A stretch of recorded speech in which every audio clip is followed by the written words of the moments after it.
Top quality और consistent performance के लिए सिर्फ सिल्वर पंप नाम याद रखना। ಮನೇಲಿ ಸುಮ್ಮನೆ ಒಂದು ಫೋಟೋ ಹಾಕಿ ಪೂಜೆ ಮಾಡ್ತೀವಮ್ಮ.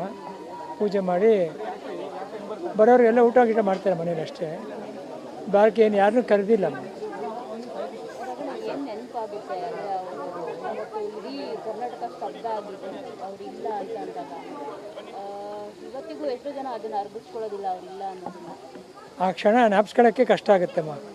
ಅದನ್ನು ಜ್ಞಾಪಿಸ್ಕೊಳ್ಳೋದೇ ಒಳ್ಳೇದು ಅನಿಸುತ್ತೆ. ಜ್ಞಾಪಿಸ್ಕೊಂಡ್ರೆ ಕಷ್ಟ ಆಗುತ್ತೆ. 19 ವರ್ಷ ಆಯಿತು. ಆದರೂ ಅವರ ಒಂದು ಜೊತೆಗಿದ್ದಂಥ ಕಳೆದಂಥ ಒಂದು ಯಾವುದಾದ್ರೂ ನಮ್ಮ ಸಾಕಷ್ಟು ನೆನಪುಗಳನ್ನ ಹಂಚ್ಕೊಂಡಿದ್ದೀರಾ? ಪ್ರತಿ ವರ್ಷ ನೆನ್ಸ್ಕೊತಾನೆ ಇದ್ದೀವಿ. ಅವ್ರದ್ದು ಖಾಲಿ ಆಗ್ತಾ ಹೋಗ್ತಾ ಇರುತ್ತೆ. ಪ್ರತಿಯೊಂದು ಕ್ಷಣನೂ ಅವ್ರ ಜೊತೆ ಕಳೆದಿದ್ದು ಒಂದು ಚಿನ್ನದ ಗಳಿಗೆ. ಅವೆಲ್ಲ ಮತ್ತೆ ಆಗಲ್ಲ. ನೆನಪುಗಳಲ್ಲಿ ಮಾತ್ರ ಇರ್ತದೆ ಎಲ್ರಿಗೂ. ಶಿವಣ್ಣ ಅವರು ಅಮೆರಿಕಕ್ಕೆ ಹೋಗಿ ಚಿಕಿತ್ಸೆ ಪಡೆದಿದ್ದಾರೆ, ಸಿನಿಮಾದಲ್ಲಿ ತೊಡಗಿಸ್ಕೊತಾ ಇದ್ದಾರೆ. ಚೆನ್ನಾಗಿ ಅವ್ರು ಮತ್ತೆ ಮಾಡ್ತಾ ಇದ್ದಾರೆ. ಅವ್ರ ಎನರ್ಜಿಗೆ ಯಾವಾಗಲೂ ಚೆನ್ನಾಗಿರುತ್ತೆ. ಅಪ್ಪಾಜಿ ಆಶೀರ್ವಾದ ಇದೆ, ಅಮ್ಮನ ಆಶೀರ್ವಾದ ಇದೆ. ಅವ್ರು ಇನ್ನೂ ಜಾಸ್ತಿ ಪಿಕ್ಚರ್ ಮಾಡ್ತಾ ಇರ್ತಾರೆ. ಅವ್ರು ಒಳ್ಳೇದಾಗುತ್ತೆ. ಮಗನ ಸಿನಿಮಾ ಕೂಡ ಈಗ ರೆಡಿ ಆಗ್ತಾ ಇದೆ. ಮುಂದೆ 2 ತಿಂಗಳು ರಿಲೀಸ್ ಆಗುತ್ತೆ. ಮನೇಲಿ ಸುಮ್ಮನೆ ಒಂದು ಫೋಟೋ ಹಾಕಿ ಪೂಜೆ ಮಾಡ್ತೀವಮ್ಮ. ಪೂಜೆ ಮಾಡಿ ಬರೋರಿಗೆಲ್ಲ ಊಟ ಗೀಟ ಮಾಡ್ತಾರೆ ಮನೇಲಿ ಅಷ್ಟೇ.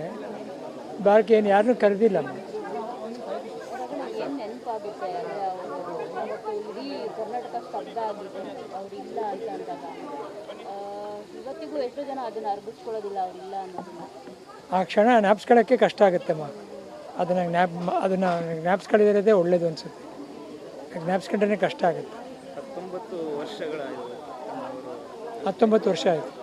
ಆದರೂ ಅವರ ಒಂದು ಜೊತೆಗಿದ್ದಂಥ ಕಳೆದಂಥ ಒಂದು ಯಾವುದಾದ್ರೂ ನಮ್ಮ ಸಾಕಷ್ಟು ನೆನಪುಗಳನ್ನ ಹಂಚ್ಕೊಂಡಿದ್ದೀರಾ? ಪ್ರತಿ ವರ್ಷ ನೆನ್ಸ್ಕೊತಾನೆ ಇದ್ದೀವಿ. ಅವ್ರದ್ದು ಖಾಲಿ ಆಗ್ತಾ ಹೋಗ್ತಾ ಇರುತ್ತೆ. ಪ್ರತಿಯೊಂದು ಕ್ಷಣನೂ ಅವ್ರ ಜೊತೆ ಕಳೆದಿದ್ದು ಒಂದು ಚಿನ್ನದ ಗಳಿಗೆ. ಅವೆಲ್ಲ ಮತ್ತೆ ಆಗಲ್ಲ. ನೆನಪುಗಳಲ್ಲಿ ಮಾತ್ರ ಇರ್ತದೆ ಎಲ್ರಿಗೂ. ಶಿವಣ್ಣ ಅವರು ಅಮೆರಿಕಕ್ಕೆ ಹೋಗಿ ಚಿಕಿತ್ಸೆ ಪಡೆದಿದ್ದಾರೆ, ಸಿನಿಮಾದಲ್ಲಿ ತೊಡಗಿಸ್ಕೊತಾ ಇದ್ದಾರೆ. ಚೆನ್ನಾಗಿ ಅವ್ರು ಮತ್ತೆ ಮಾಡ್ತಾ ಇದ್ದಾರೆ. ಅವ್ರ ಎನರ್ಜಿಗೆ ಯಾವಾಗಲೂ ಚೆನ್ನಾಗಿರುತ್ತೆ. ಅಪ್ಪಾಜಿ ಆಶೀರ್ವಾದ ಇದೆ, ಅಮ್ಮನ ಆಶೀರ್ವಾದ ಇದೆ. ಅವ್ರು ಇನ್ನೂ ಜಾಸ್ತಿ ಪಿಕ್ಚರ್ ಮಾಡ್ತಾ ಇರ್ತಾರೆ. ಅವ್ರು ಒಳ್ಳೇದಾಗುತ್ತೆ. ಮಗನ ಸಿನಿಮಾ ಕೂಡ ಈಗ ರೆಡಿ ಆಗ್ತಾ ಇದೆ. ಮುಂದೆ 2 ತಿಂಗಳು ರಿಲೀಸ್ ಆಗುತ್ತೆ.